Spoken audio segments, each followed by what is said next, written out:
mode. Yes, all right, so hello everyone. I'm Aditi Bhowmick, and I'm currently serving as India Director Development Data Lab. And I want to start by saying a big thank you to the organization of the AD conference for this platform, and to all of the participants for, especially those in the South Asian region, for taking time out on a Friday evening, I would say, to hear these results that I am going to present on behalf of my co-authors. So this is ongoing work bias along the gender and religious dimension in the Indian judiciary, using the underlying evidence is from an unprecedented data set, more than 5 million criminal cases filed across the entirety of lower courts in India, and I'll get right into it. So the motivation behind the study is really a gap in the literature. The parallel body of literature on in-group bias along, say, the race or ethnicity line within the criminal justice systems is quite rich and mature in the United States, Israel, and other developed countries. However, the analogous research on not only in-group bias, but on the efficacy on judicial systems as a whole in developing countries is rather limited. And we hope to fill some of the gap with this paper of ours on in-group bias by religion and gender in the Indian judiciary. So why do we focus on gender and religion? When we say religion, we talk about Muslim, non-Muslim status specifically. Recent empirical economics literature has proven beyond doubt that both Muslims and women as communities have unequal access to economic opportunity in India. And we have plenty anecdotal evidence to drive home the point that both groups are marginalized in multiple communities in India today. India houses more than 195 million Muslims, constituting 14.8% of the population. Women are roughly half of the population, but as you can see, the representation across the benches of both high courts and district courts is rather abysmal. And it's also alarming that the share of the growing numbers of under-trial prisoners in India are increasingly Muslim. And we wanted to get into what is the implication of being part of these vulnerable communities in the criminal justice realm. So what exactly do? We collect the entirety of all case records, civil and criminal, filed between 2010 to 2018 across all of India's lower judiciary. Now, these data don't actually give us the demographics, so we train a machine learning model to deduce the religion and gender. I'll get into it. We exploit random assignment cases to judges to derive causal estimates of in-group bias in the criminal justice system. And what we find is surprisingly tight and precise zero estimates of in-group bias by gender or religion. Now, this particular study I'm presenting is interesting because this is the first to study something that has been estimated time after time in developed country contexts, in a developing country context, with a sample that is much larger than that you've seen in the literature before. And the estimates that we are finding are actually substantially smaller. Our point estimates are not more than 1/5 of those of other well-known studies. And I'll show you some graphs to kind of hone this comparison with the literature home. But one caveat I want to point out at the very beginning is that there are several stages of the criminal justice process, right? A case goes through all of the stages I've listed here, and there could be identity motivated bias at each of those stages. Police investigations could be botched. Whether they file an FIR could be identity motivated. Whether the prosecutor shows up to court, the amount of effort he or she makes could be biased. And finally, you have the stage in the courtroom where the judge is there and he or she is considering all of the evidence and then pronouncing a ruling. Our study can only rule out a confirmed bias at this last stage. So it's a narrow part of the judicial system, and by no means are the results of this study to be taken as giving a clean chit to the Indian criminal justice system from in-group bias along religion and gender lines. So that's something I cannot emphasize enough.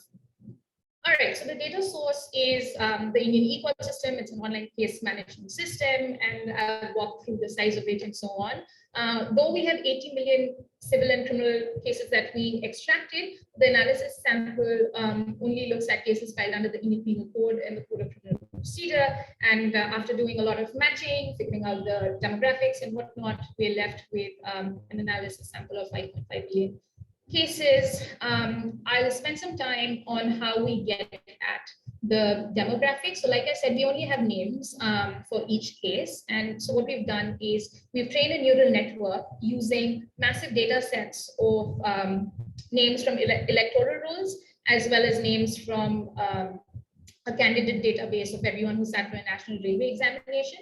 And so what the neural network we're using is called a long short-term memory network. And I won't spend too much time on this, but the way in which it's superior to your standard fuzzy string matching algorithms is consider the last names Khan and Khanna. Your standard fuzzy match would merge them together. But for those who are aware of the context, know that though you're only adding 2 extra letters, one is a distinctly Muslim last name, the other is a distinctly non-Muslim last name. So now the LSTM, what it does is it studies the fragment of text KHAN in the context that it appears. It also keeps in mind what are the letters appearing before and after, and basically does a better job. Sorry, I'm just zooming through the slides because I want to get to the results. Quick point, we try to do something different here.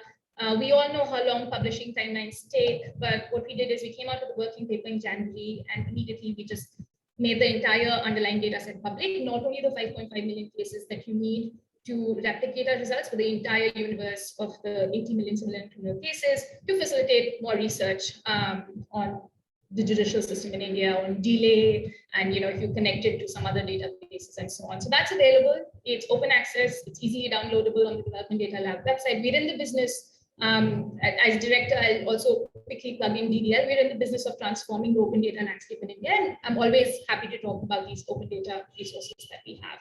Okay, back to the study. So like I said, we are exploiting random assignment of cases to judges, and we had a lot of conversations with district court clerks and legal scholars. And how it works in India is which judge gets to see your case is a function of 2 factors. One, where the crime was reported, because each court has territorial jurisdiction over specific police stations, and that cannot be manipulated. And second, that tells you which court your case goes to. But which judge gets to see it depends on the gravity or the seriousness of the crime. Only judges of particular seniority can see a particular case, and they have further rules and regulations in place to make sure that there's no photoshopping.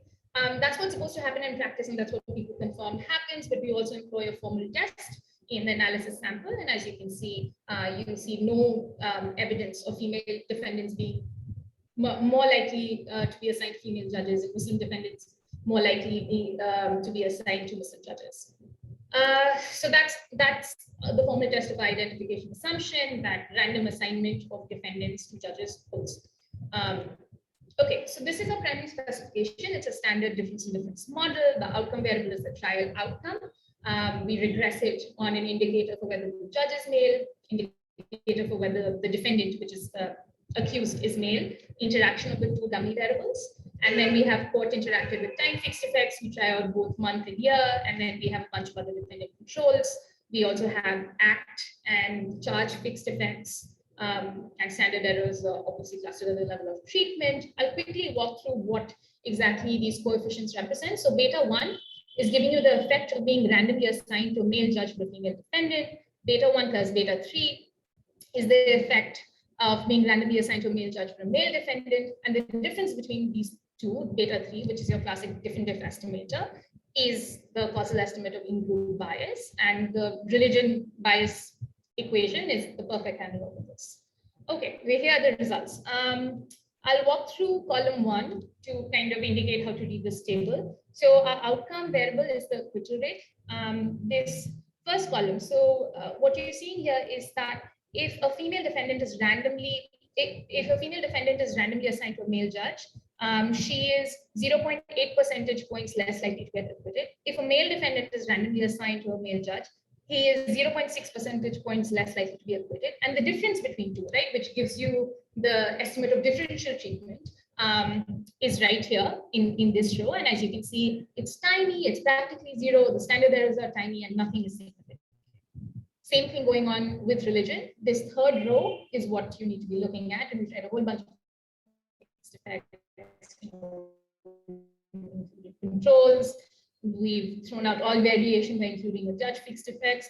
Nothing moves.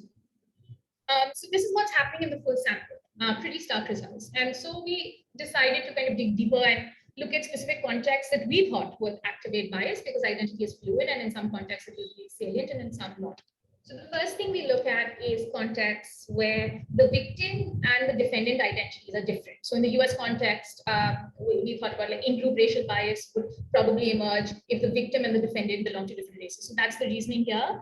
And you really don't see anything going on you need to look at the interaction of in-group bias and victim gender mismatch, in-group bias and victim religion mismatch, and it's not really making a difference. We also looked at the subset of crimes against women. Our reasoning was that perhaps there's in-group gender bias when the case is a crime against women. More than 90% of the accused were men, and we figured that that should be a subset of cases where the in-group gender bias would become more prominent, and we really find no evidence of that either.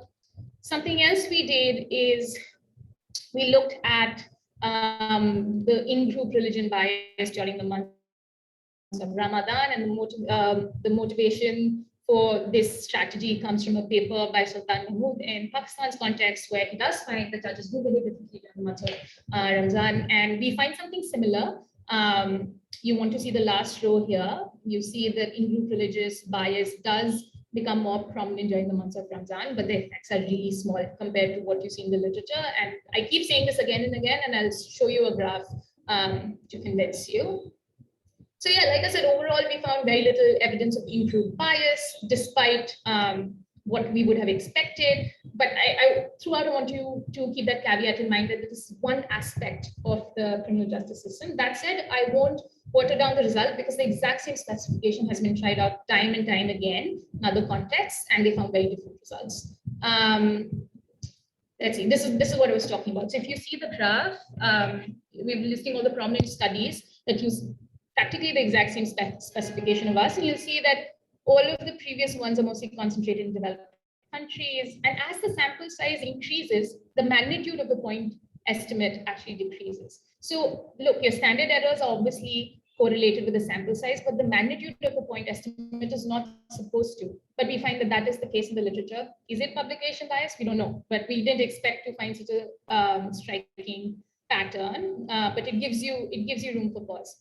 Now, we presented this paper all around, and folks asked us to think about in-group bias along the caste dimension because there's so many cross-cutting cleavages in India. Now, the thing with caste is kind of tricky that we can't do the machine classifier as, we can't train the neural network as easily for caste. A, we don't have a good training data set. B, it's so much harder, even for a human being, to deduce caste from a last name than religion or gender. When we get there, we definitely do it. But for now, we employed an imperfect proxy where we looked at in-group bias if your last name matches that of the judge. And we do find something, but again, the point estimates are not as large as what you would expect in the literature, but it still exists, interesting, and we put a pin on it till we can come up with, if not us, future researchers can come up with more convincing estimates of in-group caste bias in this context. So I believe that's everything I had. I'm sorry for literally zooming through them, but I wanted to leave some room for discussion.